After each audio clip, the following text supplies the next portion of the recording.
Bismillahirrahmanirrahim. Assalamualaikum warahmatullahi wabarakatuh. Jadi ini ada klarifikasi dari Dr. Ainul Temboro mengenai kondisi keadaan Temboro. Sudah 3 hari ini PSBB di Desa Temboro diakhiri secara resmi oleh Bupati Magetan.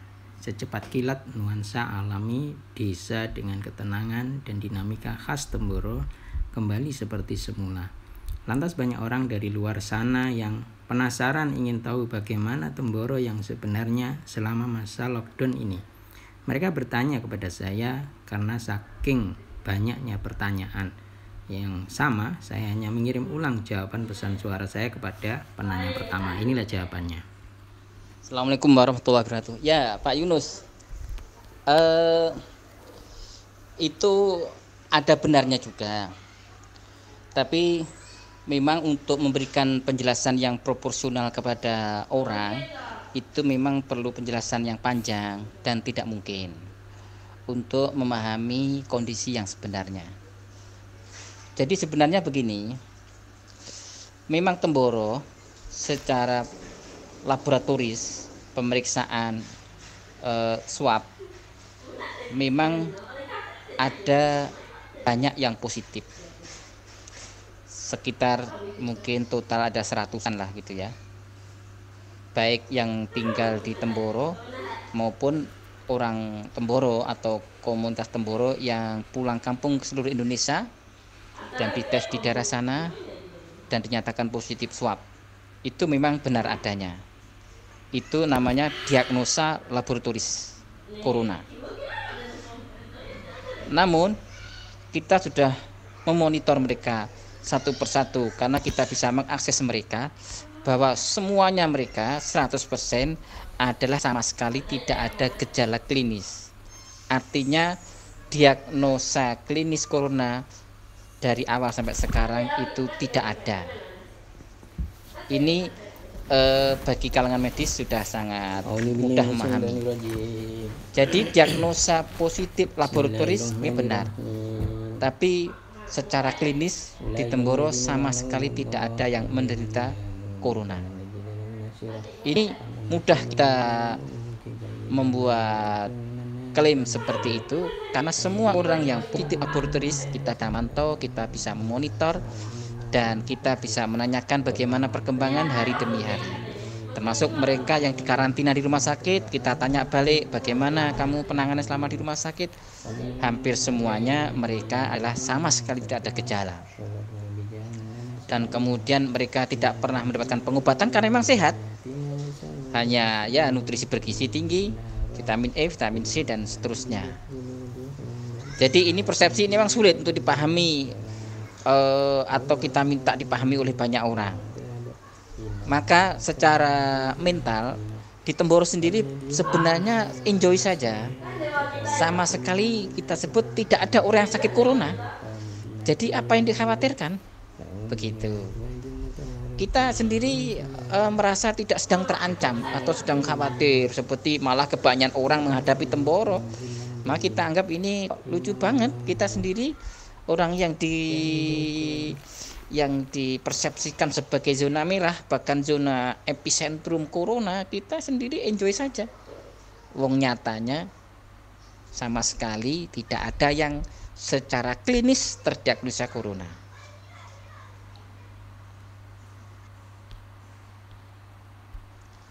Pertanyaan kedua adalah kalau memang ini positif dan semua nggak ada gejala klinis, istilahnya tidak menimbulkan kesan apa-apa kepada komunitas Temboro, santrinya, orang kampungnya ini apakah memang komunitas Temboro ini betul-betul istimewa gitu? Apakah antibodinya betul-betul hebat? Apa sekti Mandraguna, apa amalan wis untu langit, kok corona yang begitu ganas dan menghebohkan membuat orang ketakutan, sebagaimana postingan video-video sehingga orang berjatuhan di jalan-jalan, orang dalam hitungan hari langsung mati, kan begitu heboh itu. apa yang tersebar di media massa, media sosial, dan apa yang ada dalam pemahaman banyak orang. Tapi untuk komunitas Temboro ini kok nggak ada apa-apanya, ini nggak ada kesan apa-apa. Apa populasi Temboro ini tidak representatif?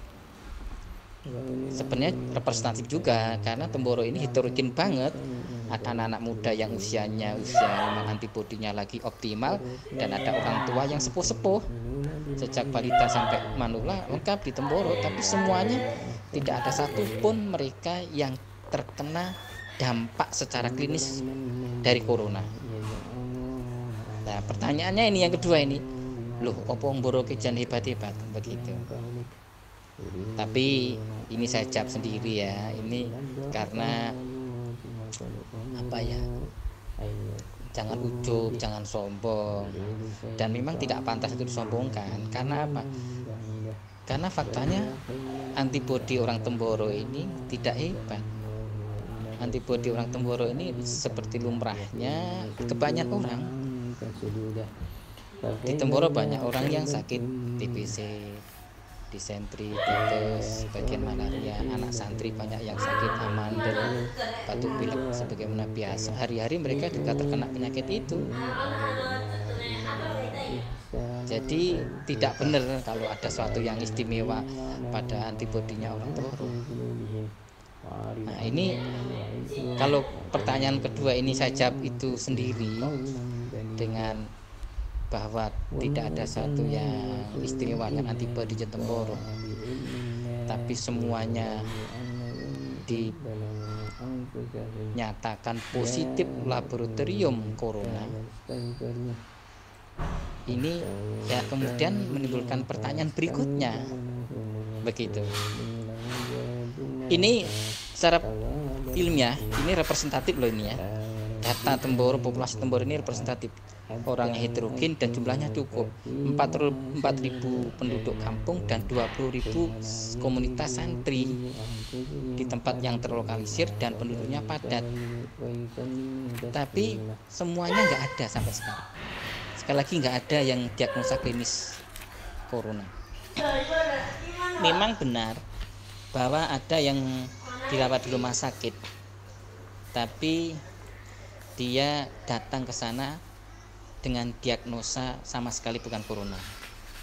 Darah tinggi, diabetes, berkali-kali masuk rumah sakit, dan ketika masuk ke rumah sakit diagnosa positif corona. Tetapi tidak ada gejala corona. Ya penyakit awal-awal dulu saja. Artinya ini belum kita bisa jadikan sebagai satu kasus corona. Kalau kita ikuti persepsi orang kampung yang awam, ya seolah-olah banyak. Tapi sebetulnya kalau mereka justru yang diagnosa laboratorium positif corona, kemudian ada gejala klinis corona, ini betul-betul tidak ada. Begitu. Saya tahu betul karena mereka semua tetangga saya, dan komunitas Temboro ini sangat erat satu sama lain dalam hal komunikasi begitu. Jadi sekali lagi pertanyaan kedua dari awal tadi, apakah Temboro ini istimewa? Tidak. Antibodinya istimewa? Tidak. Banyak yang sakit di sini. Nah, kemudian kalau begitu timbul pertanyaan yang ketiga. Malah kita gini Pak Yunus, kita malah itu ada semacam tanda tanya lah gitu, tanda tanya yang sifatnya menggelitik begitu, yaitu dari sekian ratus yang divonis positif secara laboratoris tadi itu kok semuanya sehat-sehat saja. Bahasanya yang populer sekarang OTG lah, orang tanpa gejala. Tapi di populasi yang lain, apakah di populasi yang sudah terkenal di Italia, di Cina, Wuhan, di Korea, atau di Amerika, atau mungkin di Jakarta tempat-tempat lain yang zona merah, itu OTG memang ada. Ya sekitar 30-40% memang orang yang positif corona itu tidak ada gejala sama sekali. Ya hebat-hebatnya 50% dari orang yang positif laboratoris corona dia tidak ada gejala. Itu kita maklum. Tapi yang aneh adalah di Temboro ini bisa dibilang semuanya 100% adalah OTG. 100% dari orang yang positif laboratoris corona itu tidak menampakkan gejala klinis sama sekali. Nah ini ada pertanyaan yang beruntun. Pertanyaan pertama, bener nggak ini laboratoriumnya? Nah ini pertanyaan yang mendasar ini.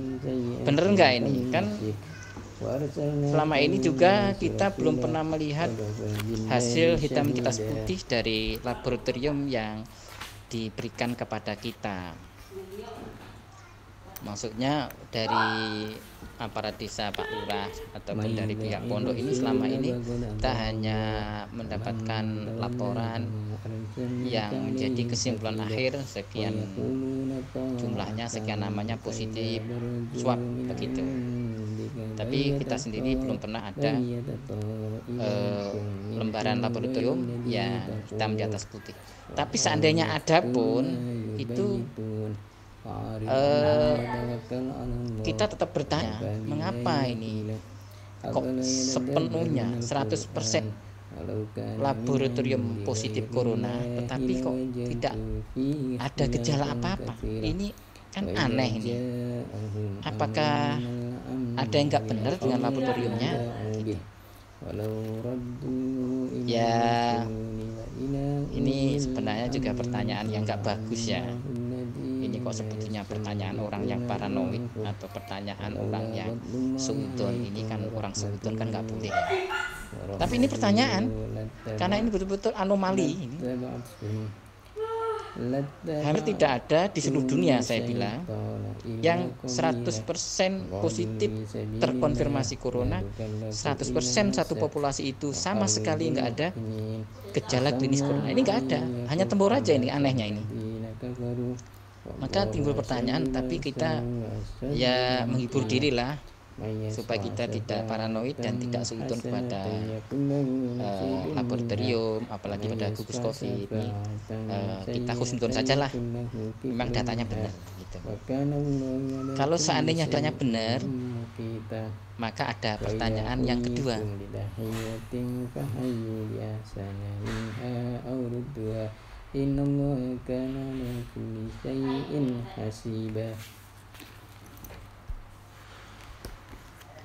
Pertanyaan yang ketiga ini adalah pertanyaan yang betul-betul menggelitik dan lucu gitu, karena mungkin akan melawan mainstream yang ada. Jadi tatkala kita membenarkan bahwa memang diagnosa laboratorium yang dilakukan oleh pihak pemerintah, laboratorium sama Pemkab Gus Covid, kita katakan benar, dan kemudian ternyata banyak yang positif dan ternyata semua yang positif tidak menampakkan gejala apa-apa, dalam arti sehat, betul sehat sebagaimana umumnya orang yang sehat. Mereka aktivitas sebagaimana normalnya orang yang tidak tervoniskan laboratorium positif. Lantas ini pertanyaan ketiga ini. Pertanyaan ketiga, jangan-jangan apa yang dipahami oleh banyak orang bahwa corona ini penyakit yang ganas, penyakit yang ngeri, penyakit yang betul-betul harus mencurahkan seluruh energi dan semua potensi untuk mencegah penyebarannya, karena betul-betul mengeri dan bisa memusnahkan manusia. Itu berarti jangan-jangan apa yang dipahami sebagian besar manusia hari ini, jangan-jangan itu hanya halusinasi saja ya. Lah nyatanya di depan mata fakta kita lihat dengan jumlah data representatif lebih daripada 1.000 orang, ini ternyata yang terkena dianggap vonis positif corona ternyata tidak mendatangkan mara bahaya apa-apa. Mereka di rumah sakit, aktivitasnya normal, mereka bermain pingpong, mereka bermain seni bela diri dengan sama temennya yang di karantina. Malah mereka badannya jadi gemuk karena tambah gizi. Jadi apa yang dipahami oleh sebagian besar orang bahwa corona itu gawat, kita yang melihat fakta kok tidak melihat kegawatannya ini, menjadi tanda tanya yang ketiga. Jangan-jangan memang corona itu tidak bahaya, jangan-jangan corona ini hanya halusinasi manusia saja. Ya, karena ada beberapa pihak yang berkepentingan mengambil keuntungan di balik opini massa yang mengatakan corona itu berbahaya. Ya tahulah kita ini zaman sekarang ini kan ya zamannya komunikasi serba mudah, informasi bisa digoreng, dikasih bumbu-bumbu sesuai dengan seleranya koki, kemudian nanti bisa diediting, bisa di framing, kemudian ditampilkan kepada publik untuk menghasilkan opini sesuai selera penci berita. Itu kita maklum nih, zamannya memang seperti itu, zaman satelit, zaman Android. Ini opini mudah dikendalikan dan halusinasi mudah diciptakan. Nah, kita sendiri dulunya ya punya halusinasi yang sama. Awal pandemi dulu betul-betul ini, wah ini gawat ini bahaya ini, mengancam jiwa ini, segala macam membuat kita ketakutan dan sulit untuk tidur malam. Jangan-jangan besok ada yang mati di kampung ini. Melihat vonis yang ngeri, vonisnya apa? Epicentrum ini, zona merah dan mendapatkan gelar tertinggi dalam pandemi ini, yaitu apa? Epicentrum. Tapi nyatanya berikutnya kami merasa fakta yang ada di depan mata ini memberikan terapi kepada kami bahwa ternyata apa halusinasi dulu yang kita derita ternyata otomatis terobati. Sekarang tinjau kita betul-betul istilahnya fakta ini betul-betul telah membuat kita ini menjadi bahagia gitu. Ya, bagaimana kita ini ya, akal sehat mana bisa menerima ya, gini Pak Yunus misalkan ya, ada seorang mengatakan bahwa serbuk kristal di atas mangkok ini adalah garam, walaupun yang mengatakan Profesor Dr. Armaster Cep mengatakan bahwa ini garam, tapi tatkala kita mencicipi sama sekali nggak ada rasa asin. Akal sehat mana bisa menerima kalau garam itu, kalau di atas mangkok itu garam, walaupun didoktrin oleh siapa saja, akal sehat nggak nerima ini bukan garam, kan nggak ada sifat garam. Nah, begitulah yang kita lihat. Bagaimana kita mengatakan ini ngeri, ini bahaya, mengancam jiwa, problem besar. Padahal kita mencicipi, kita melihat fakta di depan mata, nggak ada apa-apanya ini. Maka memang sulit ya kalau orang sudah terkena halusinasi ini, ya sulit untuk diobati, nggak bisa. Diplomasi dan argumentasi nggak bisa untuk mengobati. Tapi kami merasa ini berarti kami dulu kena halusinasi saja, dan alhamdulillah sekarang halusinasi sudah terobati. Ini betul-betul satu yang lucu sebenarnya. Kadang-kadang kita di Temboro ini melihat episode pandemi ini kok rasanya seperti lelucon yang nggak lucu gitu. Gitu Pak Yunus ya. Assalamualaikum warahmatullahi wabarakatuh.